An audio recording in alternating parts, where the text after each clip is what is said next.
In today's video, we're going to go over the brand new Rise crossover mini update, and let's just say it has tons of new features. I'm going to start off with the most obvious one they've went ahead and added, and that is the new UI rework. Literally everything as far as shadows, index, like everything has had a massive revamp in the game, and honestly, it is looking a lot. And I mean this seriously, a lot cleaner to go ahead and look at. They've added a bunch of new shadows to the game as well, so we've got a ton to cover in this video. So I say mini update because that's what they called it, but I mean, hey, as far as gameplay goes, there's a ton added in.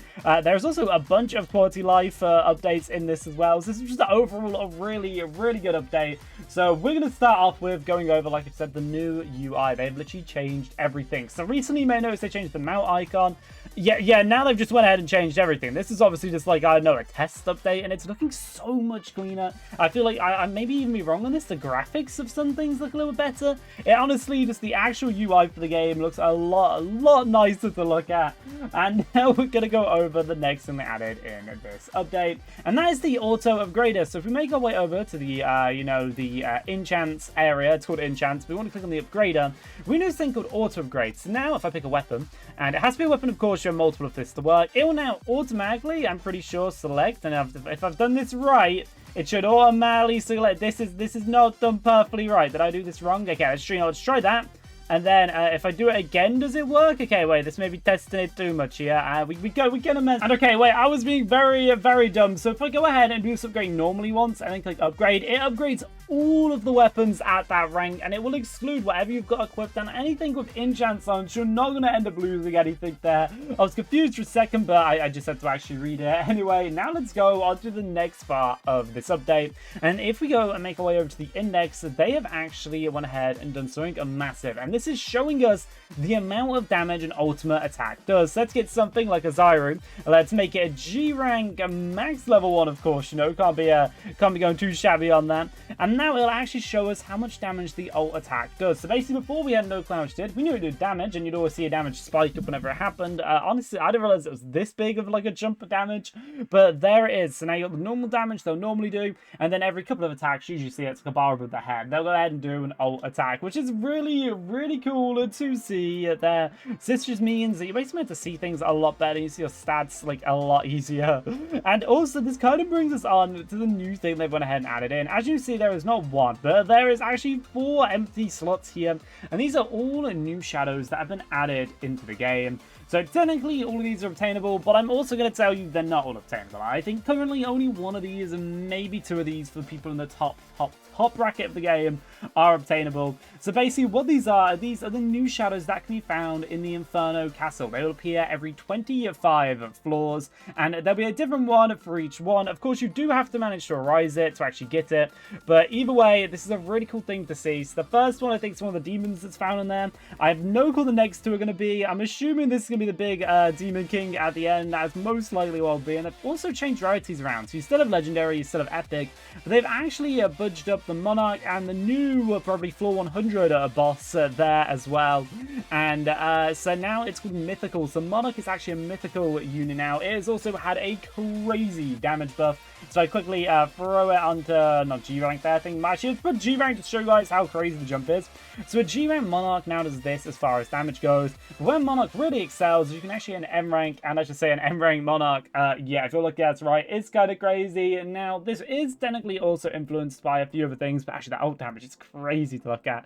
What this is also influenced is by the strength of your guild. So guilds have had, again, another massive update. You can now add extra members to your guild. Of course, the whole UI has been reworked, but they've also boosted like everything. Shadow boost used to be like a 1% boost. Now I believe they're closer to a 10% boost. Shadow Rangers apparently had a blue boost. So this will be a massive things to you to join a guild. Also, most guilds now have the 2nd slot in them. They are probably miles away from getting the 3rd slot, but most guilds have the 2nd slot. So you can actually have a bunch of shadows equipped. If you have a look what I've got equipped there, I now have 9 shadows equipped. So it is more than recommended. Not only do you get a crazy damage boost now joining a guild, extra shadow range, but you can also get more shadow slots. So I would definitely, if you haven't already, make sure to join a guild. Talking about that, if you want to apply to join my guild, it's the top link in the description down below. But they've also you may have noticed that when I was recording this video, they've added a few other things in, and this is actually, you now walk and dash quite a bit faster. So honestly, walking speed, I don't massively notice, but if we just see how long it takes me to walk here, And now, of course, mounts will still be faster, and then we hop on a mount. Like, you definitely do go a bit faster, but the thing that I've really noticed is the dash. The dashes are actually bigger, and I think partially a little bit faster now, but I don't remember ever being able to move this cleanly around the map. Like, it's also just, I feel like the animation of it's a lot cleaner, just how the shadow follows you. Again, that could be just a bit of a placebo effect, so I know it's a bit there, so maybe I'm only just noticing that now. But it feels so much smoother to move around the map now, just normally, so it's going to be just a lot nicer. Of course, still, I would definitely recommend using ground mounts if it's to small distances, or if it's like decent size on the map, but honestly, hey, it's just an extra little thing they've added in. It'll actually really be useful in dungeons, of course. So actually, mainly in the game, it would be like crazy useful, but when it comes to dungeons, it is just going to be very, very useful to have on your side. And there is a few of the smaller things they did add in this update. So as it just says at the bottom of here, niche changes and buffs. Basically, like I said earlier, you can move a little bit faster, and they also just went ahead and removed some glitches in the game, and says bug fixes and quality of life. That's what QOL stands for. So they fixed SS dungeon clears, so apparently it just didn't used to show. It upgraded logs. So just basically they made things work. If there was any bugs you may have experienced in the game, there's a very good chance that these bugs have been fixed. And also just say thanks for sticking around for this video. I'm going to show you guys the new code. So if you go to the shop all the way down to the bottom and you type in the code ENCHTICKET, you can go ahead and redeem it, and I'm pretty sure it gives you tickets. I can't be 100% sure on that, but hey, try it out yourself. You get some free stuff. It says this code has already been used. That's what it says if you just type down a code that you've already used, of course. Just to prove it, if I type down this code, which definitely doesn't exist, it says code doesn't exist. So there are differences there. But hey, you can go redeem that code. I'd definitely recommend doing it. To my knowledge, there's no level requirement, no cap requirement. You might as well make your way over to it. And there's still one more thing that I think we haven't really went over in this update. They've not only updated, of course, how the stats menu looks, but they've also just added a few things onto it. So now you can be able to see just how much you've actually done things in the game. So you used to be able to see all of this, and the main things are pretty sure they added SS ranked dungeons, or at least fixed any bugs on that. And they've also, all the way down at the bottom, they've updated the Inferno Castle thing. So you do need to be clear with this right now, that to my knowledge, it's just, actually it definitely is, so I've definitely made a higher floor 25. It's just the most recent stuff in Inferno Castle they've went ahead and updated. And they've actually done a little bit more of the Inferno Castle update. We'll talk about it just a little bit later on in the video.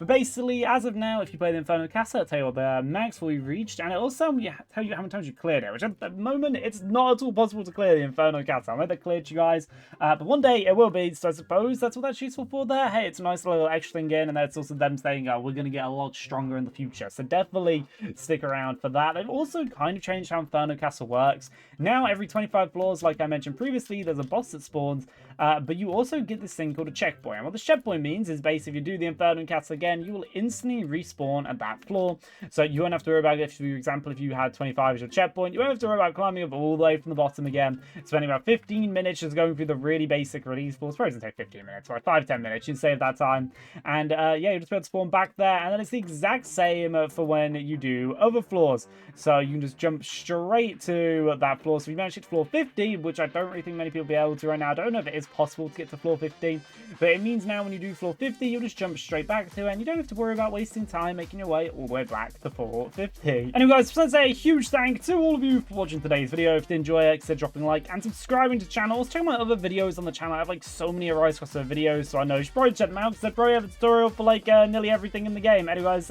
see you next time, everyone. Bye.